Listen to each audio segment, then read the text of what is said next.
views and opinions expressed in this program are those of the participants and do not necessarily reflect the views of BronxNet or the program underwriters.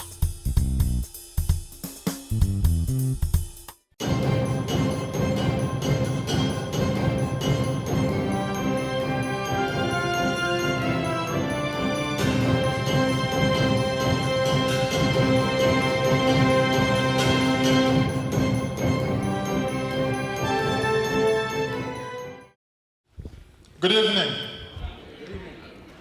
Welcome to the 87 Assembly debate.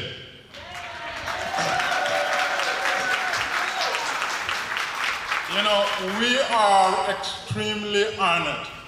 I think this district has the best, most dignified professionals vying to represent us in Albany that need good representation. So I am very confident that, whoever goes to Albany, change will follow. So, we have the police officers there. They will enforce the U.S. rules. I will tell you what the African rules is, which I will enforce. So this way, I know the rules, I will enforce it. In Africa, you are not disrespectful when you come to a meeting. Otherwise, you will be spanked or kicked out. So that's the rules. Now, as a Muslim, we have a rule too. When you come to a Muslim home, you will not be disrespected. You will be honored and protected, and you're safe and secure. So I want you to know that these three individuals represent the best in the district. An educator, a medical professional, and a soldier. You cannot get any better role model than these three. Give them a hand. So, if you disrespect them, then I don't know what you will respect. Because these are professionals who will sacrifice their privacy, their income, and their time just to represent us. Albany doesn't pay enough professionals. All of us know that. People who go there, they go there to make change, but not for money. So I don't want you to not understand the sacrifice that whoever wins will make to represent us. So please, be polite, be courteous, be professional, and be considerate. And know that at the end of this debate, we still have good professionals that will do good things, and our children can look up to them. So with that being said, I want them to sit down so that, our core moderator today is Malak. And my second wife is not here. If it wasn't the fact that I have two wives, I would not know how to put this thing together. That's why we got Malak all the way from Staten Island, because we couldn't get anybody who's not somehow connected to a candidate. And at the end, we said, what are we gonna do? Let's get somebody from Staten Island. And that's how Malak came in. And trust me, he doesn't know anybody here. Whatever she said, it's just, it's on the book. So, this debate, is hosted by Parkchester Times. And Parkchester Times hosted another debate in June, and all of you know what happened. Yeah. All right. So our record is very impeccable, and we will not break it today. We're gonna have a clean, professional, and dignified debate. And I'm telling you one thing, if you are disrespectful, you cannot be part of our debate. I just want to let you know that. If you're disrespectful, you cannot be here, because these are professionals and we don't want to compromise their dignity, especially when they're willing to sacrifice on our behalf. So with that, I want Malak to tell us about the rules.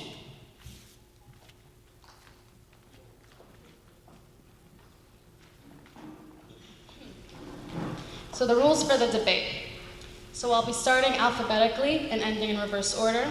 the candidates, Farah Despeignes, sorry about that again, John Perez, Karines Reyes. A 1-minute opening speech by the candidates. Candidates can then ask 2 questions to their opponents, first in order and then reverse order. Questions from audience will be in writing and must not be general in nature so that all three candidates can answer. There will be no questions read that appear to be aimed at one specific candidate. The candidate asked will have 45 seconds to answer, with 30 seconds for rebuttal by the other candidate. The first candidate will then have 30 seconds for the final say on the question. Disrespectful personal comments will not be allowed from audience or by the candidates. Candidates will have the right to refuse to answer any question. Each candidate will have 90 seconds for closing remarks in reverse order of the opening statements. After the debate is over, audience members can speak directly with the candidates respectfully. Parkchester Times publisher would intervene whenever necessary to keep the flow.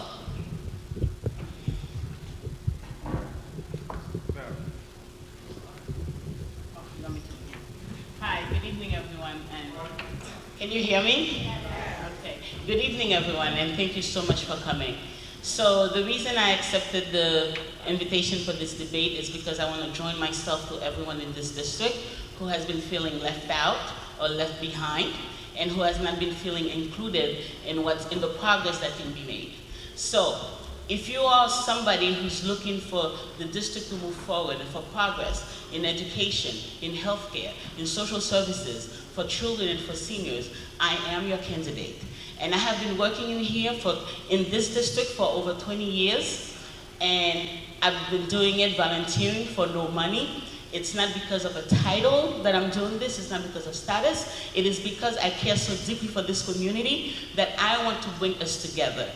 And I want to give a special recognition to the Muslim population and to the Bengali population, because if you know me and you've been to my platform on my website, you know that I care very deeply about inclusion and making sure that our government, our local government, serves everyone in this district. So thank you very much for coming, and I look forward to becoming your next Assemblywoman.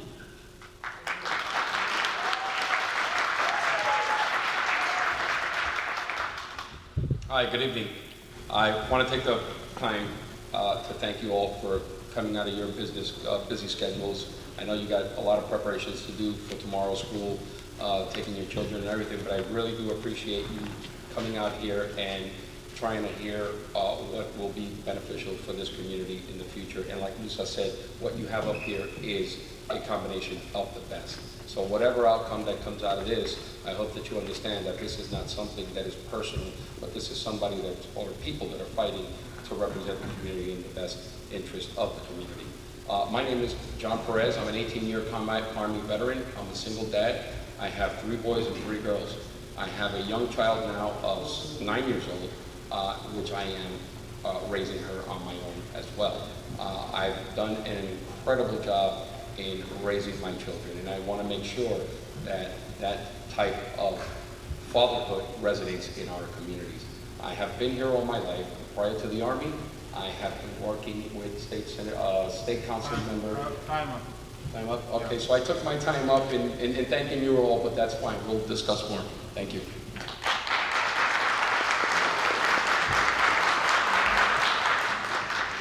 Good evening, everyone. My name is Karines Reyes. I am a mom of 2 boys of color, so for me, education is of paramount importance. I am a first-generation immigrant and an English language learner, and I identify with the struggles of so many immigrant families in our community.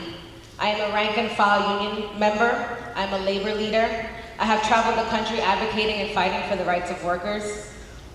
My leadership has led me to be elected as vice chair of the bargaining unit at Einstein Hospital, and where I bargained for and helped write contractual language that ensured quality wages and benefits for workers. I've been on the front lines advocating for equity in healthcare in New York State. But most of all, as a registered nurse in this community, I've been addressing not just the physiological needs of the patients that I serve, but the social and socioeconomic needs of the patients and their families.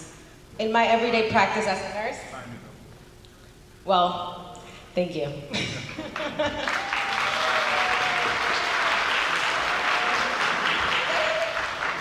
All right, now the question open for the audience. One team writing to the question, write down, and then, the hearing now officially begun.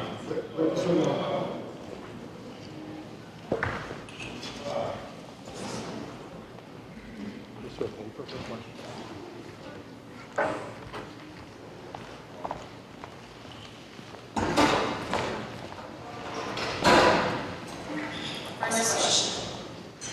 Please talk about your experience in the government role.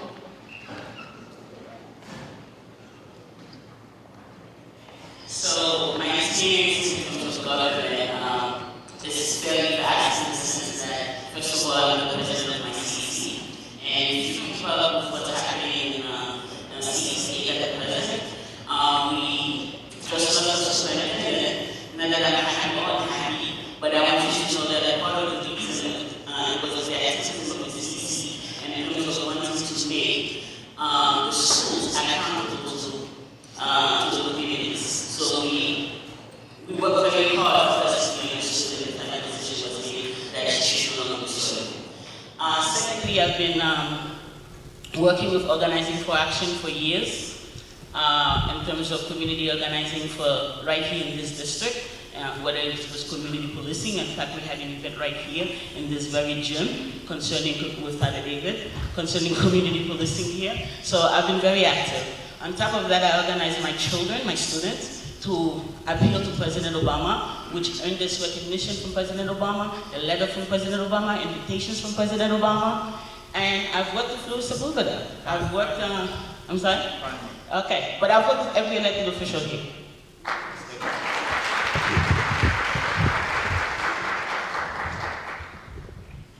Well, back to me. That's fine. In government, obviously, I have the most experience in government over here. After serving 18 years and retired with 20. But prior to that, what I wanted to talk about before was that I was also engaged at a very young age here working with Councilmember David Rosado as his liaison. I also worked with the Bathgate Local Development Corporation. I was the project manager, exactly. I was the youngest ever accepted and led the East Tremont Merchants Association as well as the Bathgate Local Development Corporation, and left a lasting impression in that area. I also co-founded We Stay Los Quedamos, which is the urban revitalization program targeted for the Melrose section of the Bronx. So after those three elements, then I transitioned into the Army, which gave me the ability to expand more on the needs that I needed as an individual to be able to come back and lead. And that's what I'm doing here today. Thank you.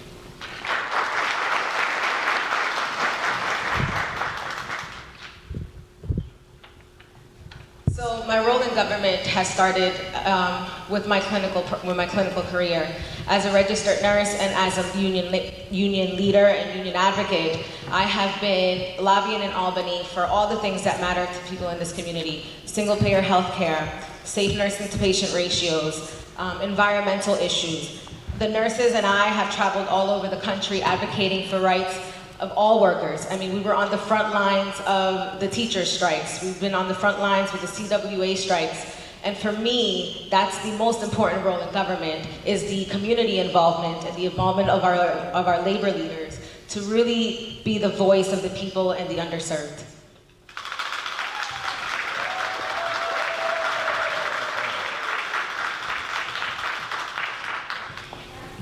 For all three of you, tell us what do you see is wrong now, and do you promise to fix it when you win?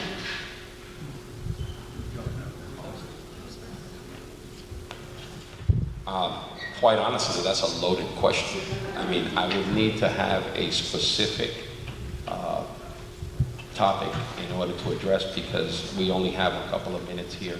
But I will say that one of my major concerns out here is the educational factor and the lack of resources, which are at the top of my list. Education is the key out of poverty.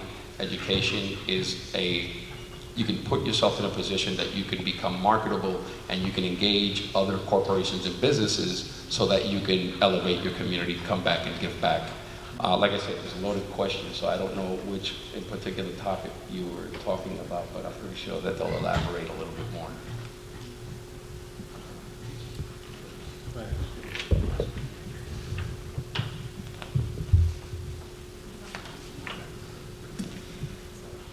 So, like John did say, that is a very loaded question.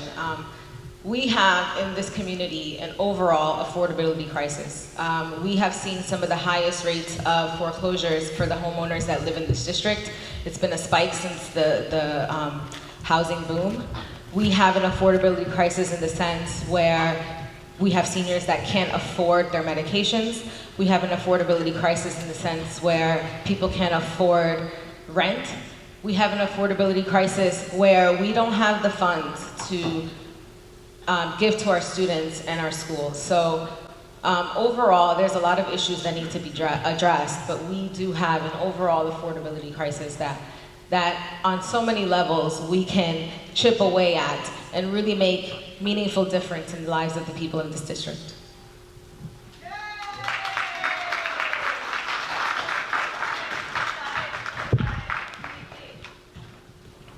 Okay, so I would agree in terms of education and in terms of housing. But I think actually the deepest problem that we have in this community, right, is actually community building. Because what I'm hearing is what can we do as legislators and what can we give, as opposed to what can we do for ourselves. So we know that we have problems in terms of economic development. We know that we have problems in terms of education. We know that we have problems in terms of healthcare. And when we're talking about healthcare, I'm not just talking about affording medication, I'm also talking about preventing illnesses. I'm also talking about educating ourselves in terms of nutrition. So there's a lot to be done, but none of it will begin until we understand that we are one community and we need to educate ourselves and we need to educate each other and we need to hold elected officials accountable for the changes that are not coming through. Thank you.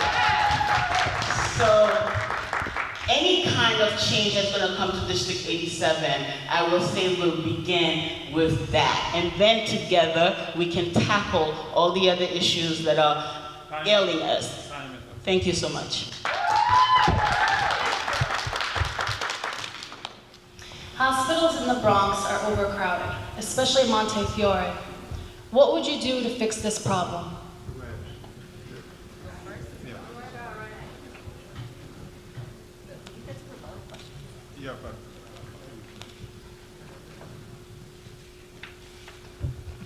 I'm assuming this question came from one of the nurses, but there's plenty of people in this community. Montefiore is one of the closest hospitals in this to the 87th district, as well as Jacoby, and we have an overcrowding problem that we've been fighting for years now, and it's something that puts a lot of people, particularly people of color, at a disproportionate rate where we see negative outcomes in our community. And for us, it's passing the safe staffing bill.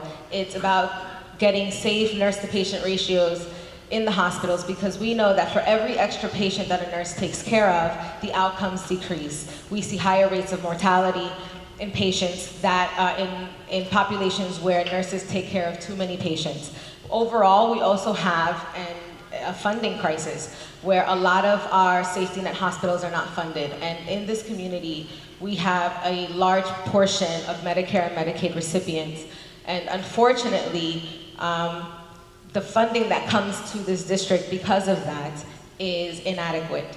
And that is reflected in the fact that we are the most unhealthy county in New York State.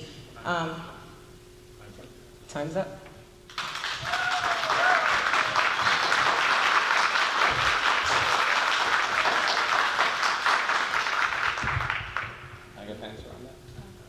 Okay, again, and I've spoken about this many times before, that these problems are not unique. These problems are not, didn't just arise. These problems have been ongoing since I was a kid.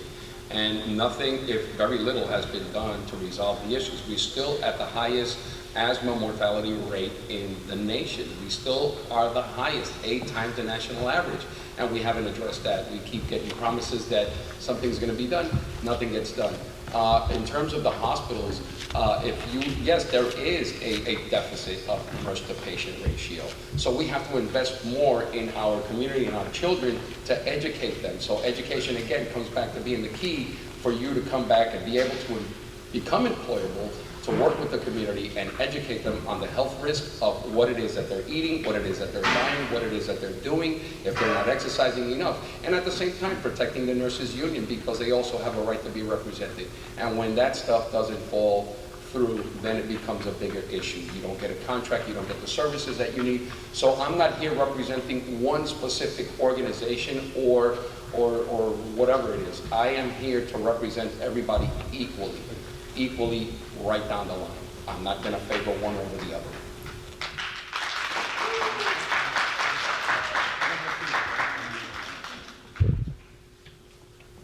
Thank you. So I believe the question was about overcrowding. So I'm not exactly sure how funding prevents overcrowding unless you're building new hospitals, and I'm all for that. In terms of what you just said in terms of making sure that we have enough nurses and doctors, it's a very simple thing. I think we need to begin with children in kindergarten and high school everywhere and let them know this is a noble profession that you need to go into. But the bigger thing that we're talking about when you're thinking about hospitals that are overcrowded, why are they overcrowded? That means that as a borough, we are too sick. And why are we sick? Is it because of environmental issues? Is it because of nutrition? Is it because that we don't get primary care? Those are the things that we need to address in terms of what it means in terms of reducing overcrowding at hospitals. 30 seconds, rebuttal. So the nurses are not advocating for the union, we're actually advocating for the patients of this community, because there is no patient that goes to NYU that gets placed in a hallway. I have seen with my own eyes how the people in this community get treated, and it has nothing to do with the nurses union or the profession. It has absolutely everything to do with major hospitals thinking that they can treat the people in this community that way. And yes, we need to address preventative care, but also the major hospitals have engulfed small practices where we no longer get preventative care in this community like we used to. Right. So.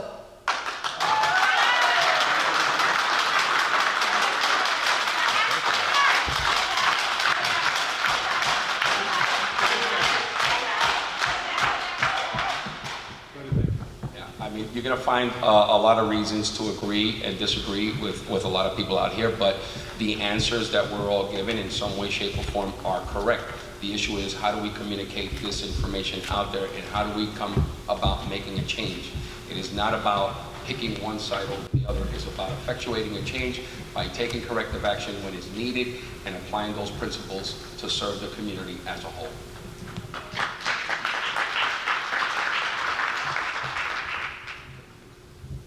Okay, so I still believe the question was about overcrowding, and the answer is still we need to build more hospitals, and then we need to make sure that our people don't get sick by doing all the preventive stuff.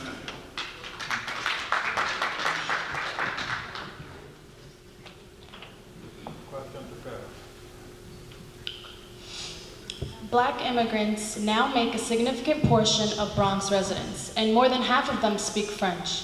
Interpreters are in public spaces, but very minimal printed material is in French, and this affects how they utilize the benefits and resources. What plan do you have to change this? Okay, so this is actually a very good question because I'm a French speaker. So if you know that concerning my role in the CC, one of the things that we've been fighting for is the fact that as Americans we need to speak multi-languages at a very early age. So it is absolutely important that in the early years of school that we begin our children not only speaking French, not only speaking Spanish and Bengali or Mandarin or whatever other language that you can think of, but if you want to live in the global world as globalism is happening, we need to be multilingual. That's number one. Number two, in terms of making sure that things are available to us in the languages that we speak, we have to remember that as Americans, we are a melting pot. Right? We come from different parts of the world, and when we come here, we are supposed to be as one. That means that our cultures have to be recognized, our languages have to be recognized, and we have to make an effort not only to make sure that it is legally mandated that everything is translated in all these other languages, but that we make an effort to speak each other's languages so that we can actually do real community building.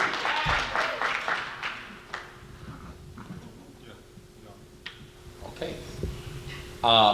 Every 3 months, I had the privilege to train individuals that came from all over the nation to think just like a soldier, to transition from what they were used to doing to what they need to be now.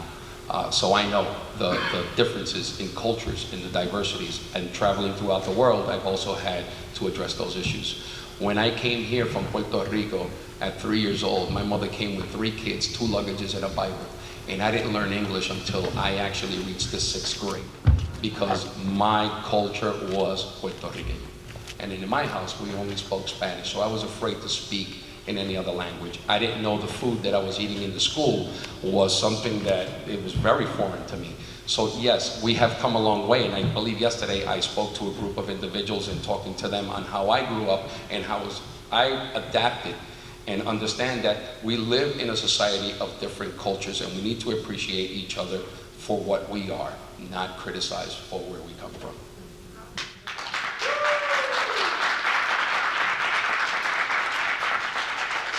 So the question was about our new immigrants and how we address their needs in their language. And as a nurse, for me, it's important to render culturally sensitive care. And I think that's important as an elected official to provide that in your constituent services as well, where you have to then provide every service that you have, or at least translation in all the languages that are spoken in that community. It's your responsibility as an elected official. And yes, we should learn each other's languages, but we also understand that oftentimes disparities become bigger, particularly in our immigrant communities, when they can't access the services. And that means with making sure that they understand the services that are available to them. And it is an effort that I've been making as an elected official. We have been making a push, particularly in this community, to translate our ballot to Bengali, because it has so many Bengali voters. And if that's the case for our French-speaking community, we should be doing that as well.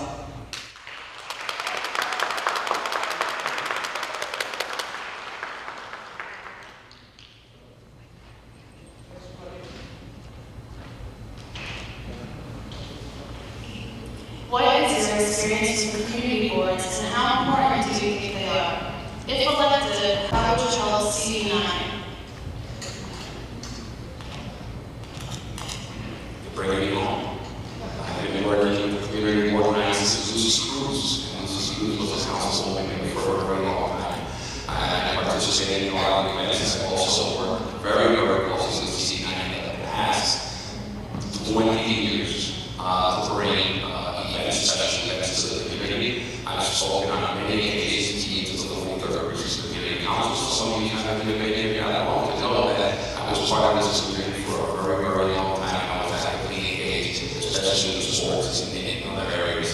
Also a member of the local community church. I've been there for many years. And every time that I was had the opportunity to come back home, I would also go and stop in the church. I could do it all the time because I'm not here a lot of the times. But every time that I came home, I made sure that I touched base with the community boards. I spoke at the community boards, 40 other precinct, my local community church, and every other entity that I knew about here to let them know.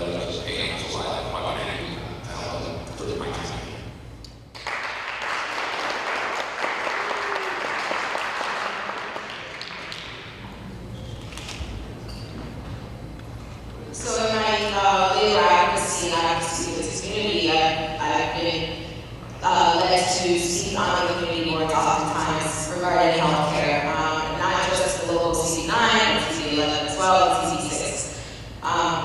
So for me, working with the community board is paramount.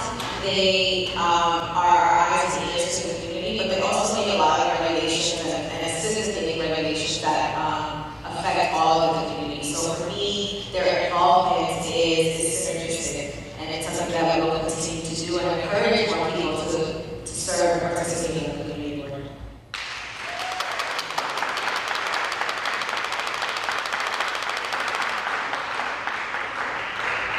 Okay, so as president of the CC, one of the things that we've been doing since the last 2 years or so is making sure that we're working with Community Board 9, Community Board 10, and all the other boards that and so I actually did Community Board 9, and I was looking for that as okay because we continue to work with them consistently and just put on candidates and our district. And just so you know, Community Board 9 actually honored CC8, including myself, last September for the community work that we do.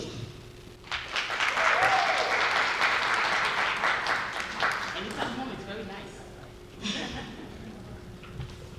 If I hadn't, that question was coming up, I would have brought it. Plans to intervene with MTA subway/bus toll increase? That's mine? Okay. So, if anybody knows what I think about the MTA and how it works, I'm actually appalled that the Assembly and the Senate have not been overseeing the MTA as they should have.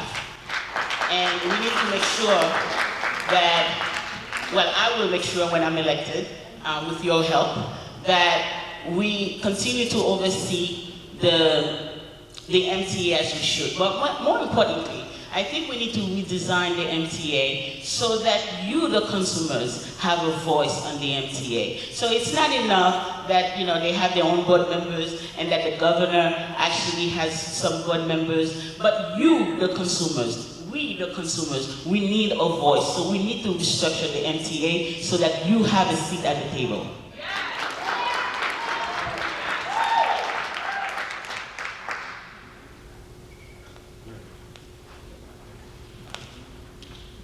So we do have community organizations that inform decisions on the MTA. Right now, though, we do have, and it's been a big topic, congestion pricing, because how is it that we are going to modernize a very antiquated transportation system? And it's not just on the elected officials.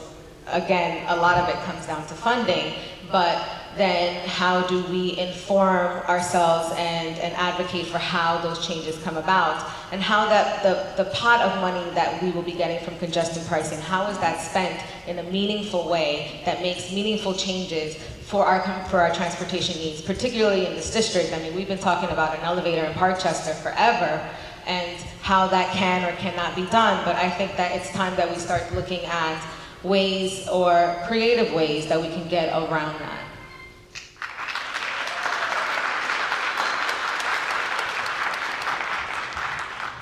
Seems like every few years when there's an election, they want to talk about all the problems that we're having and create solutions to them immediately. And once we're sitting in that position, yeah, we're back to the same old thing and we're paying higher prices. There is no real solution to this problem. Absolutely, this is a two-fare district. You have to take two modes of transportation to get from one place to the other. I am a bus rider, I am a train rider every single day. So I see the problems that we're having, delayed buses, but the delayed buses aren't there because they want to be late because of traffic congestion. So they divide and they put a separate line to help solve that issue, but it's still an increasing problem. The fares are increasing every year, and they're going to cap at sooner or later at a level that we're not going to be able to afford. If I have time, how much time? Give me time because I want to give you an example. No, time is up. My time is up, but I'll try to squeeze it in a little bit, but it's very important. Thank you. So, just to add to that, the congestion pricing proposal that's up right now is supposed to roll over some of the relief of the cost to low-income riders to kind of relieve the fact that prices are rising and toll prices are rising as well. So when we support that, what we do is we then put a tax on those people that commute, drive in, the motorists that come in and congest the roads, and that increases our asthma rate, but then also creates a pot of money that we need to relieve some of the cost of transportation, but also make some of the capital improvements that we need in our infrastructure.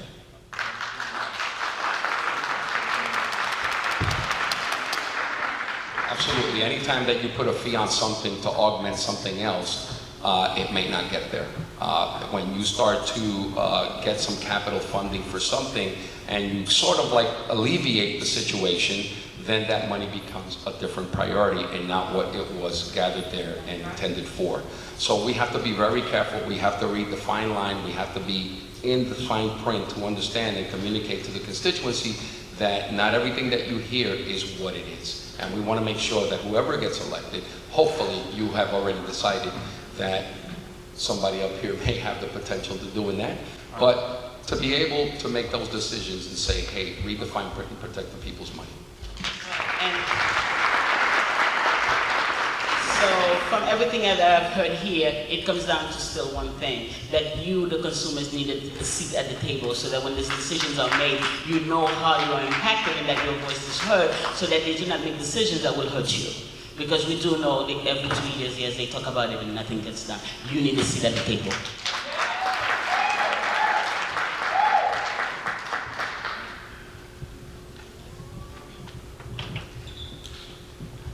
Discuss whether or not charter schools drain public funds, or rather provide an education alternate for all children, including special education students.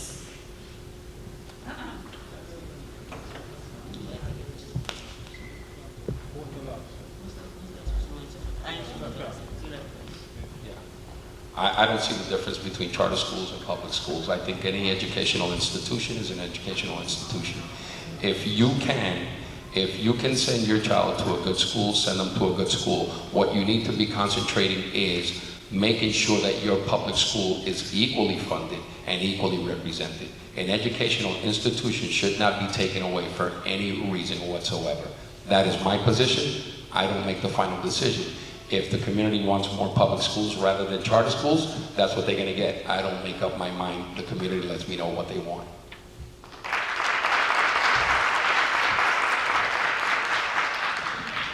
Okay, so that as an educator, for me, that's actually a very important question. So, yes, I'm not against charter schools in the sense that if charter schools want to exist, they are able to exist just like private schools and religious schools exist. That is fine. But the one thing that I don't think is fair and is right is for charter schools to take away money and resources from public schools. So, as a public school educator, as a public school mom, I absolutely believe that public school funding must stay for public schools, and public school resources must stay for public schools. Should charter schools exist? Of course, any school can exist. Anybody here can start a school, but you should not take money from the public schools.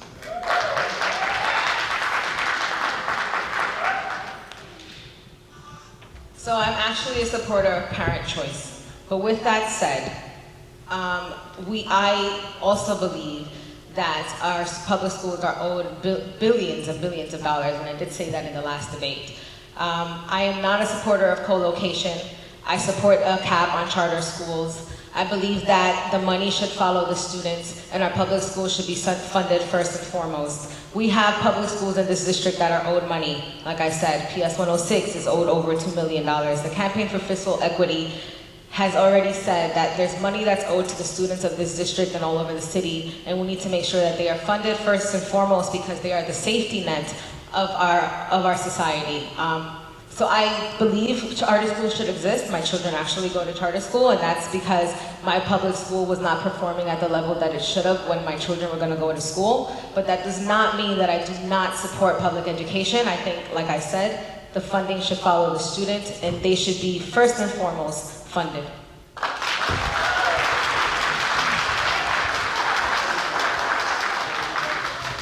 Yeah, I don't know. I thought I just said the same thing that they said, but a little bit different.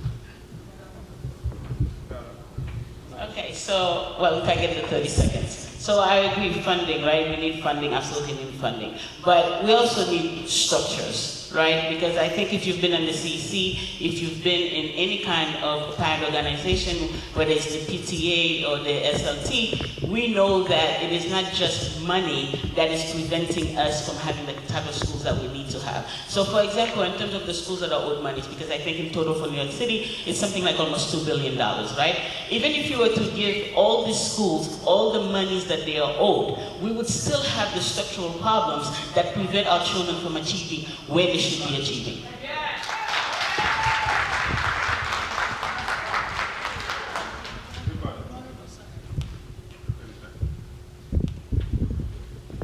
No doubt that structures need to be addressed. However, that is not the jurisdiction of the New York State Assembly. A lot of that is regulated by the Department of Education in the City of New York. There are measures that we can take in the New York State Assembly, but that, unfortunately, that is not the jurisdiction of the assembly person in the district.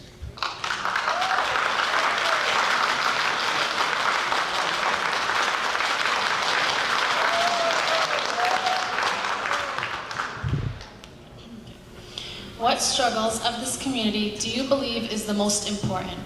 And how will you resolve this issue?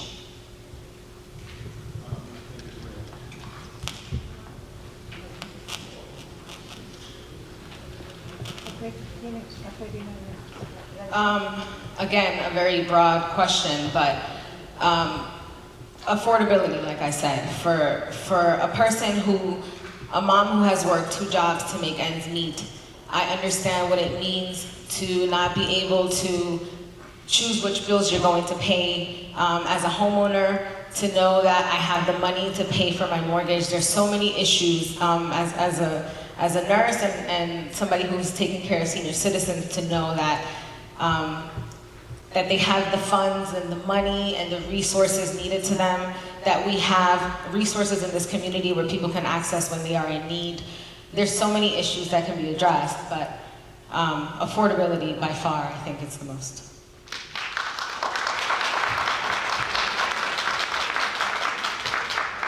There is a 6-to-1 ratio single-parent household here in this district, and a lot greater throughout the city of New York and even higher in the state of New York. The struggles for one particular parent to raise children on their own, work, put food on the table, is very difficult. Not to say that the father is not available or not present. He may be incarcerated, he may be on drugs, and in other cases, I'm a single dad. So I work with my kids every day, and I know that it's very, very difficult. So the struggles out here is to have a composite community out here to identify the need, the assistance that is needed for these parents, these single parents, to work together with the schools, with the hospitals, with outreach organizations, with centers for them to be there in a safe environment. And that will release some of the pressure from the parents so that they can go forward and do something better and elevate themselves. Okay, so just to go back for a minute, let us be clear that the New York State Department of Education controls, for the most part, NYC Department of Education. So the state makes the decisions that by which the city will adhere. So going back to the question that was asked in terms of the most important problem that there is, I want to suggest to you that everything is important, and the reason being is that we are an underserved community. So we have issues coming from everywhere, right? Not just in education, in employment, incarceration, and reentry. So I would say across the board, we need services. Right? Services for our children, services for our single parents, services for people who are formerly incarcerated, services for the elders. So we need to make sure that people who are running our government, people who are elected by us, are accountable to each and every one of us, depending on what our needs are. So when you come to the office of an elected official, they should not tell you to go look on the internet. They should be able to help you. And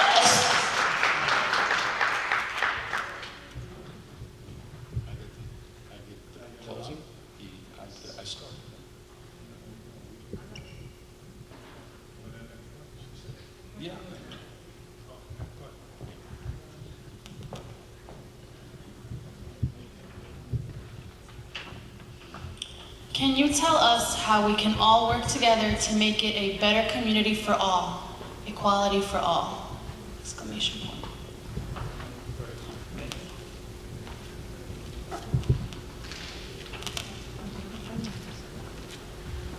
So it begins, I believe, with community involvement, making sure that we have a platform of inclusivity, have an open door policy, particularly as an elected official, be able to create those cultural and social events, platforms, addressing the needs of the community is how we can improve this community. Can you repeat the question again? Can you tell us how to make it a better community for all?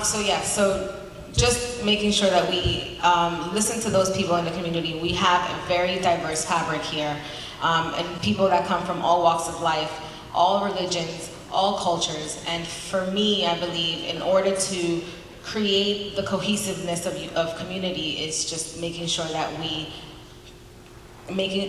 speak to those in their language and that we include them in the decision making for this community.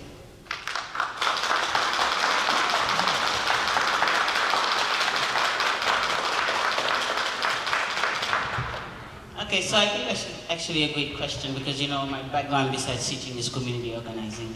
And if you go on my website, you will see that there are two columns, right? It says what I can do for you as a legislator and what we can do as a community. And I know, right, as being a teacher and being a parent and being the president of the CEC, there's nothing that can be done without the community. So this is the real thing, right? So as I'm going around the district, right, I hear things about exclusion, things about corruption, and people feeling like they are not part of what is happening when it's good, but of course when it's bad, they're all, you know, victims of it. So the question is, how do we get people to take ownership of their own community, of our community? Because it belongs to you, it belongs to them, it belongs to me, it belongs to all of us. And my thing is, because I would have an open door policy, is that I want to hear your opinions. It is not true that legislators have all the answers, right? Because in your situation, you actually have the solution more than I do because you live it every day. So okay. But you know I want to hear your voices because that's part of my platform.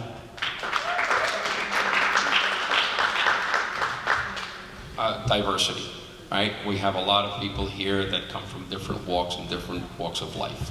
You need to be able to identify with them and understand what their needs are. Everybody has specific and unique needs, but when you look at them, everybody has the same kind of needs. Everybody needs help, everybody wants to come together. The right type of leadership is the one to bring those people together. The right type of leadership, not because we favor one education, not because we favor the nurses, but somebody who has an open mind to address the issues collectively.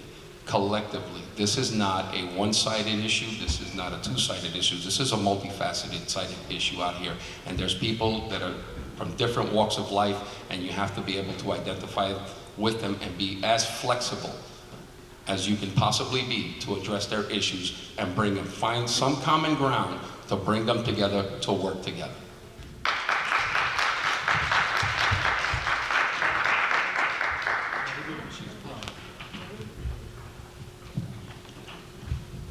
What are your concerns about the public school system?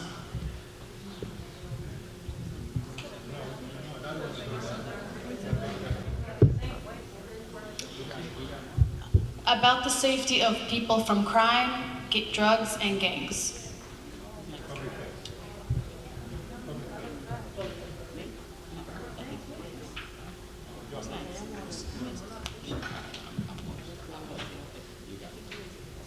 Okay, so the question was something to do with public safety. I'm sorry, Eddie. Crime, drugs, and gang. Excellent question. In 180th Street, where I live, since last June to this June, there were 10 murders, unsolved murders. The last one was Ayana, a young woman that was crossing the street, minding her business, going home, got shot in the back. They thought that she was having an epileptic seizure, took her to St. Barnabas Hospital. She died there. They took her to the coroners, and at the coroners, they found out that she had a bullet wound.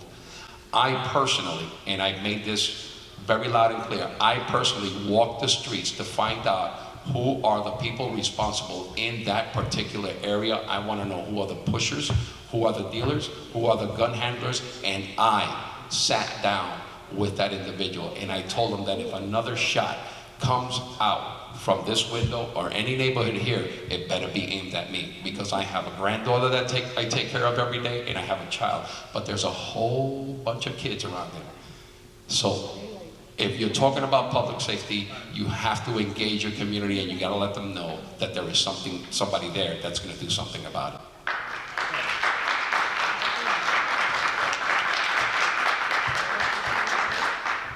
Okay, so when we are talking about public safety, right, we need to understand that it needs to be at least three parts, right? You have prevention, intervention, and actually making sure that people will always have something to do so that they don't have to have to do drugs or whatever that it is, engage in violence in order to get things done. So a lot of the times I hear that we want to do services for the youth so that we prevent them from getting involved in violence and drugs in the first place. And I always wonder, what do we do with the youth and the people who are already involved in violence and drugs? And this is where intervention has to come in, because it seems to me that we are very afraid of talking to the people, right, wherever crime is happening. We are very afraid of going there. But I want you to know that my team and I, even after the day after the murder, in fact actually the same day of the murder at Castle Hill, we were in those buildings. And people were afraid for our safety. But we insisted on taking the time to speak to the community because we want to know time. But you know I care, go on my website, it's all there. I should be pushing my website too. So I think our public safety issue is multifaceted, but a few things. We do need services for our youth to keep them off the streets and prevent gang violence.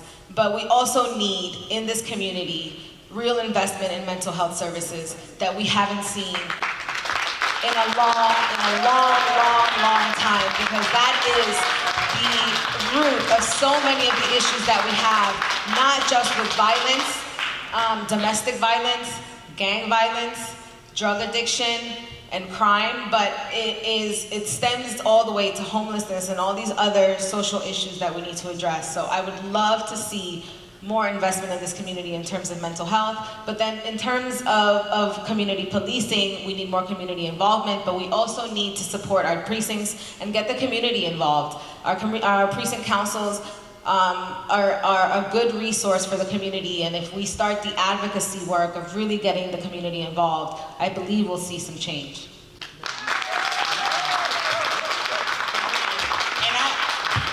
And I agree with the idea of making sure that we take care of mental health, because that's also on my website, but I don't want us to make the mistake of stigmatizing people who have mental health issues, because we do know that the crimes that are committed, most crimes that are committed are not committed by people with mental health issues.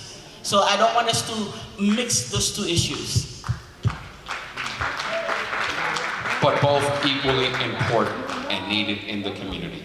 So you can't overshadow the other one with one over the other.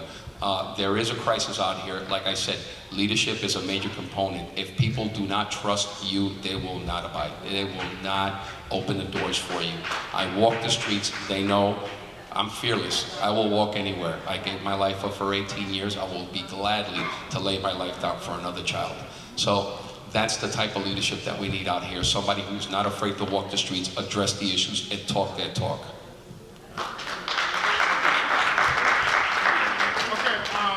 So far, how are we doing? Okay.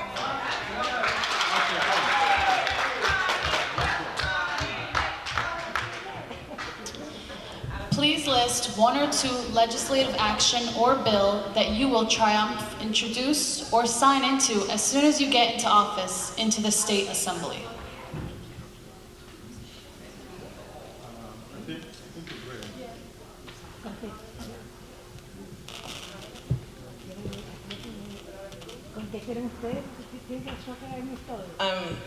There's numerous legislations that I would champion in Albany, and it depends what you're talking about. But if we're talking about health, New York State Health Act, the Safe Staffing Act. If we're talking about our LGBT rights, it's gender. If we're talking about women's rights, it's the Reproductive Health Act. There's so many other bills that I would champion, but as a healthcare professional, these for me are paramount.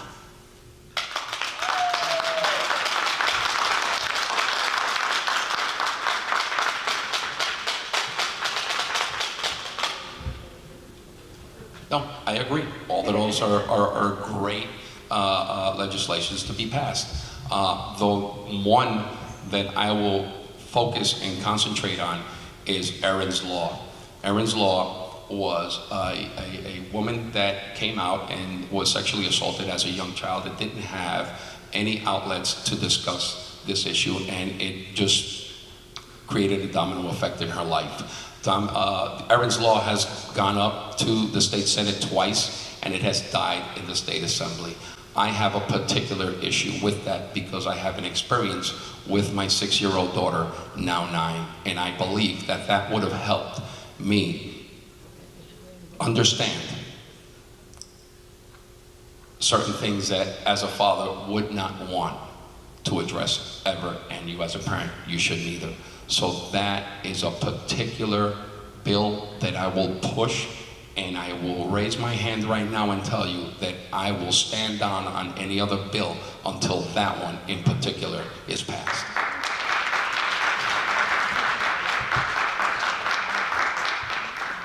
Okay, so I agree with everything that was said earlier in terms of, you know, bills that need to be passed. But I actually think the most important thing in the bill that I would introduce and make sure that we do, it would have to do in terms of civic engagement and in terms of making sure, especially in terms of education, that the barriers are truly broken so that communities and families and schools can really work together so that we can uplift the community and the schools and the students at the same time. Because what's happening with the DOE right now is that yes, we talk about community schools and we talk about parent engagement and all of that stuff, but nothing is actually transparent enough so that parents can have a real voice. And I firmly believe in education because I know if you educate a child and you educate that family and all the parts are working well together, we are going to elevate this community.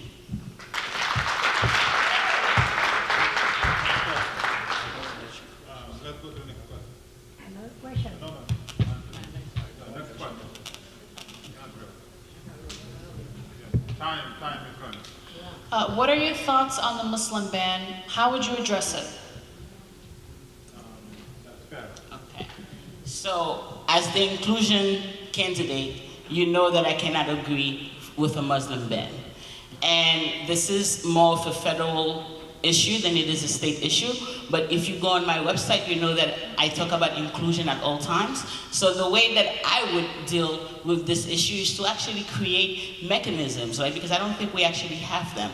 Mechanisms and structures where the community can actually come together, right? Not only come and complain to the legislator about what's happening or what's not happening, but also in terms of speaking to each other and being with each other and really doing that community building so that we are truly one. Because I can tell you, no matter what's happening at the federal level, if as a community we stand together and we are one, it doesn't matter what they are doing because here we are still one and we still look out for each other. So I'm looking to create those community structures where we can be together as one and we can get rid of corruption and exclusion.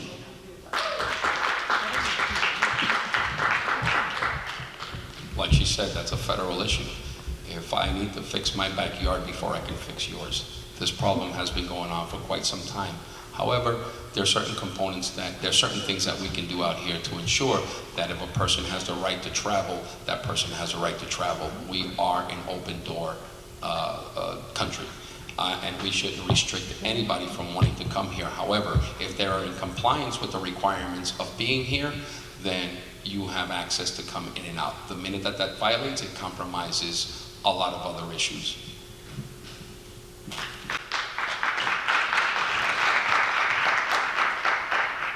I am unequivocally opposed to a Muslim ban. And I'll tell you why, because it starts with the Muslim community and then it trickles down to everybody else. So I have actually been endorsed by the Immigrant Action Fund because of all the work that I've done fighting against the Muslim ban when it came down from the federal government, but also advocating for our immigrant communities and making sure that they are safe. But in Albany, I will support the Liberty Act, which will make New York State a sanctuary state, because we know that we need to make sure that we protect our immigrant communities.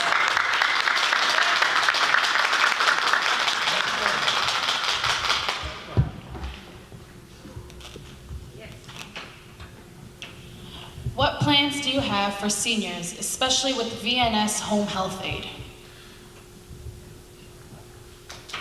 What was the question?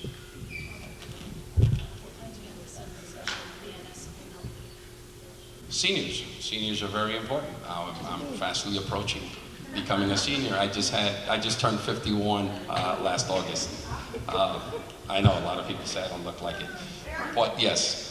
Seniors are very important. We have to take care of our seniors. They have already invested their time and they're living on Social Security, if whatever pensions that they have. So we have to ensure that their Social Security is stabilized, that they know that they can buy their food and groceries and do whatever it is that they earned in this society to do, and they can live in a safe environment. As far as their pension, we have to protect their pension as well. We can't wait for a senior citizen home center to take 3/4 of their check in order for them to live in that safe environment, and then they're left with having to go down to HRA to get supported for whatever nutrition that they need, as well as their health care. So yeah, it's very important, but these are very, very broad questions, and there's things already in the works to work with that. So I don't think that any answer that I can give you right now would be good.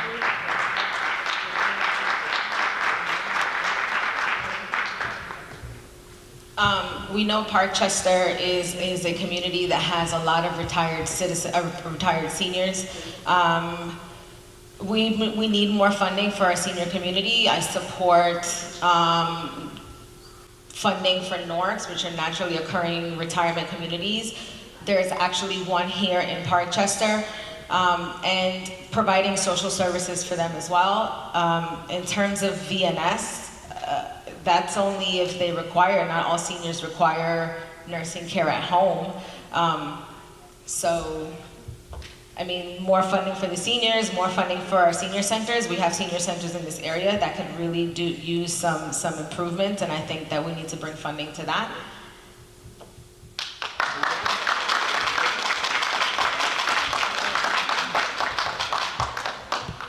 So again, if you go on my website, you'll see that I have a big platform for seniors, so please visit. But you know, seniors are close to my heart because I take care of my mom. She's 76 years old, suffered a stroke. So I was raised by a grandmother, so you know I love seniors. So one of the things that we're trying to do in the CEC, right, because I think when seniors get to a certain age, we forget that they are still human, right? They still need company, they still need activities, but more than that, they need to be valued. So on the CEC, we are trying to actually develop a program by which we can invite seniors to come to our schools and mentor children and mentor us in the community so that they can still feel like they are part of the community and they are active in it. So that they understand that they are not being thrown away simply because they have reached a certain age. But again, visit my website, it's all there. And by the way, if you know a senior, be kind to that senior. Learn some wisdom from that senior.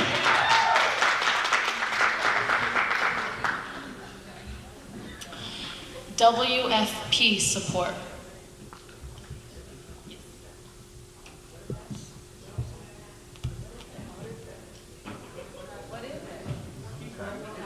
The question was in reference to the Working Families Party. Do I support or sure, but I'm a Democrat, so it doesn't really matter. I've actually been endorsed by the Working Families Party for this race.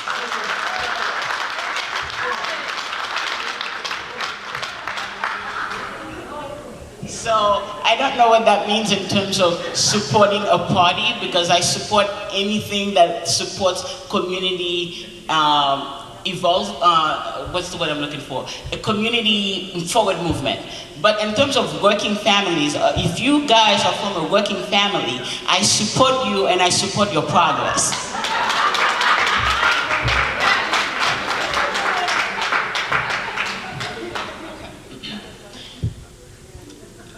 This is a very in-depth question. What are you going to do about the corruption with our healthcare, development, housing, business, political polls, education, and public works?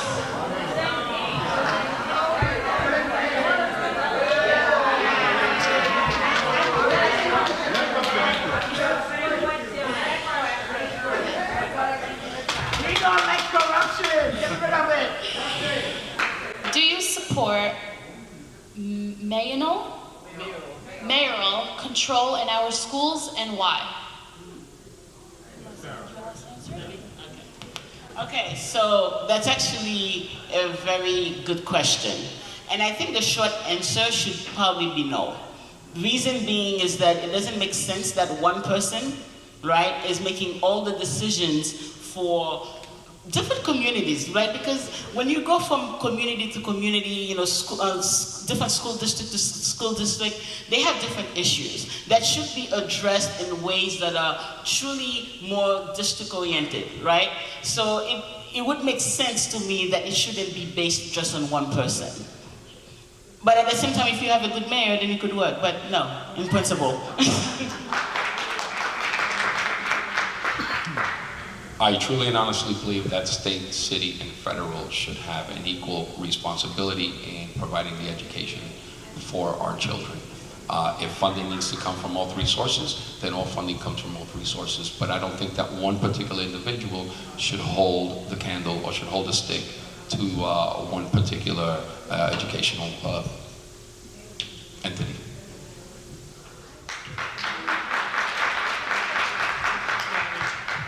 I support the Department of Education. The last time we saw mayoral control of schools, Bloomberg was chopping up our failing schools and just kind of moving people around, and that necessarily didn't work. So I support the Board of Ed, and I support changing some of its functions in some ways, but not necessarily mayoral control of the Board of Ed.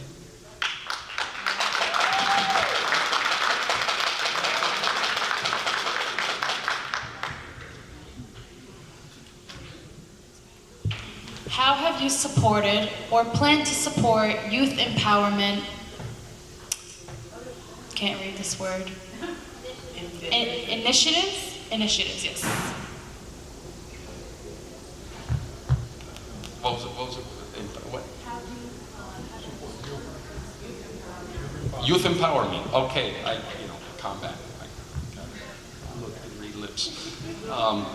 Youth empowerment is very important. I mean, like I said, I'm a single dad. I have 6 children. It just wasn't 3.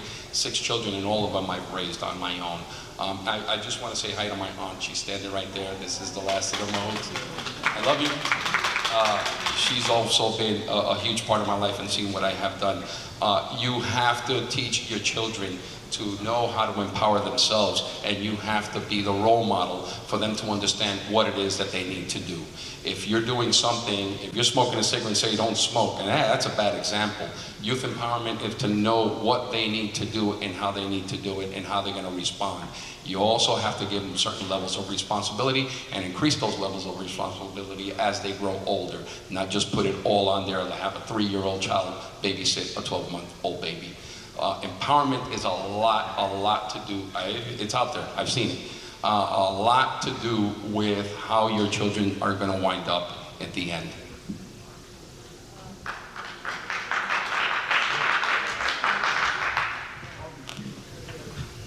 I believe the way we empower our youth is by giving them the tools and the information necessary to succeed. I do believe we need to start having serious civic engagement for our youth. I actually support there being like a mandatory 2-year community service after high school, so they understand how to file taxes, how to get a home loan, how the voting process works and the electoral process works, and that's the only way that we're going to get more engagement later on in this community.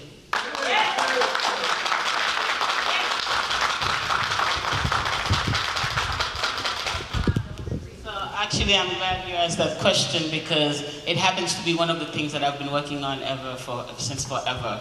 So as a teacher, as you know, I organize my students to actually appeal to President Obama in terms of getting more equity in the schools. I've worked with Build On, for example, to empower students and have them do community service. At PS 119, for example, I've had a program in there empowering children as young as in kindergarten. And on top of that, I've been one of the people who've been pushing for legislation in terms of bringing civic engagement back to the schools so that kids are learning very early on to take ownership of their communities, of their neighborhoods, so that they know as they are growing up, that not only what they want counts, but their voices count, but also that they have the power to change things around them. And on the CEC, we've been having a great push for that as early as kindergarten, middle school, whatever that it is. I'm on it. Teens Take Charge. I don't know if you know of them, but I've been supporting them and actually helping with their students. So I'm all into teenage empowerment and young kids empowerment. That's my thing.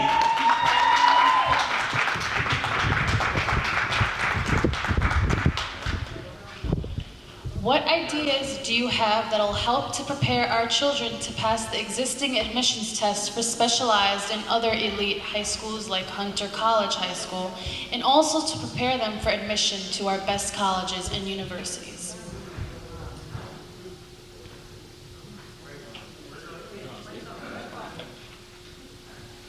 Very important. I was a recruiter here in New York City. I was privileged to be selected to come over here. And I can tell you that 90% of the students that graduated from high school could not pass the basic entry-level ASVAB test. I had people that had master's degree who couldn't go back into the basic mindset to pass a basic ASVAB test that is gauged at an 8th grade level. This is what we were seeing out here. So as a recruiter, I have to do an assessment of what it is that's going on out there and how to prepare these people.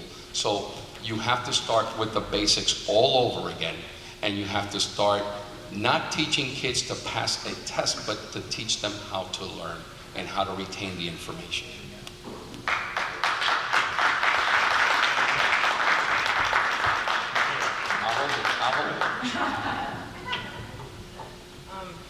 The question was on specialized high schools. It's interesting that we have a specialized high school here in the Bronx, and the majority of the students don't come from the Bronx, and that is because our specialized high school entrance system exam is broken. A lot of our students are not great test takers, and the merit by which they get admitted to these schools should not be based solely on an exam. It should be a broad evaluation on their works, on their community service, on an interview, all these things that a lot of the independent schools do that unfortunately we don't do for specialized high schools. And we see a lot of brown and black children not have the opportunity to enroll in these specialized schools. So we really need to change that system so we give a better opportunity for those children. I agree. If you have a broken system, a public school system out here, then they're not going to be able to make it there. So I agree 100%. Okay, so I think we all agree on that, because I want you to know that as a classroom teacher, I don't believe in specialized exams, I don't believe in specialized anything, because you want to set the standards and you want to give the kids the tools to actually be able to reach the standards. And I know that those exams are biased, and I know that they don't speak to the skills of our kids, and I know that we, first and foremost, the work that we need to do is to make sure that our kids can actually read and do math and level. right, first and foremost. And then we need to take into consideration, as Ms. Reyes was saying, that all the things that they do in the community and all the things that they are as a person, right, so that they are valued as people and we know what they can bring to the table. An exam cannot measure those things.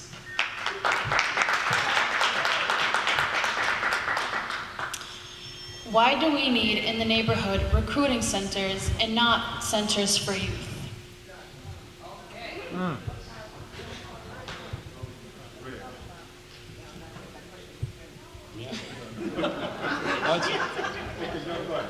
It's cool. It's cool. I am proud to have served in the United States Army. My older brother served in the Marine Corps. Freddie, I'm pretty sure you guys know him, served in the Marine Corps. And I have a long history of people serving in the United States Armed Forces in my family. I also have police officers who serve in and are currently. My second wife is a detective with the New York City Police Department. And her family is also past police officers, firefighters, and EMS. So if there wasn't a recruiting station, there's only one here in Westchester Square. If there weren't any recruiting stations, there isn't an opportunity for them to seek out other opportunities. Maybe you don't want to work in a school. Maybe you want to be a soldier. You want to protect the Constitution. That's what these things are. You have a recruiting station in every other train station that's recruiting for NYPD, FDNY. When you have an event, who do you call out? You call NYPD, FDNY, you call out the correction officers to come out to recruit. If you want to be a soldier, be a soldier. If you want to be a nurse, be a nurse. Let me provide you with that opportunity for you to get the information and get it done.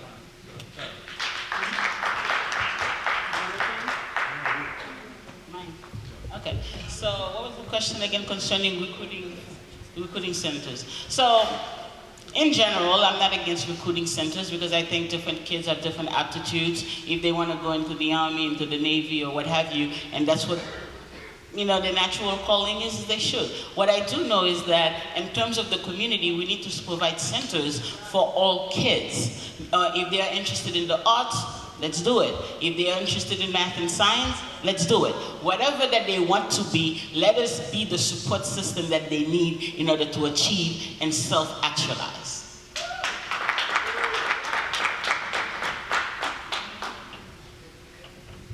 I don't believe we need more military recruiting centers. As a mother of 2 boys, and as a person who has witnessed what this country has been doing and sending our boys out to die and fight wars that we don't agree with, I am sorry. The last thing I want to see my child do is enroll in the military. With all due respect, you did serve with honor, but as a mom, and I'm coming from a mother's perspective, it's not something that I would want my children to do. But we do have, however, a need in this community for our youth to be involved, and they need options. If their option is to be a soldier, we have ROTC programs in this community where they can start very, very young and move forward. But we need true investment in our youth, so we don't have all the gang violence and the issues that we see in terms of our youth not having options for them later on in life.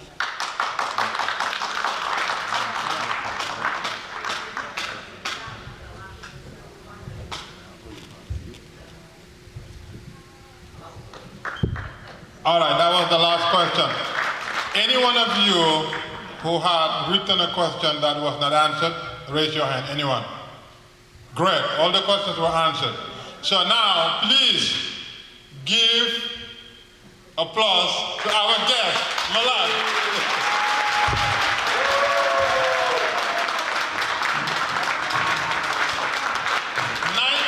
19 years old, political science major from Staten Island.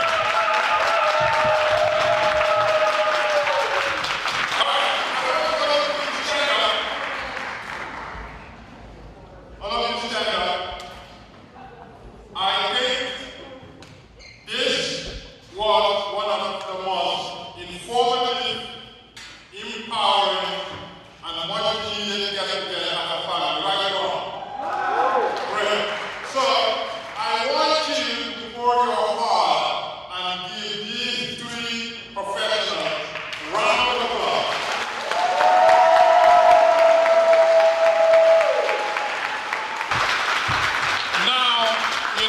from the bottom of our heart, we thank them, we appreciate them, we value them, and we recognize their professional services that have already been rendered.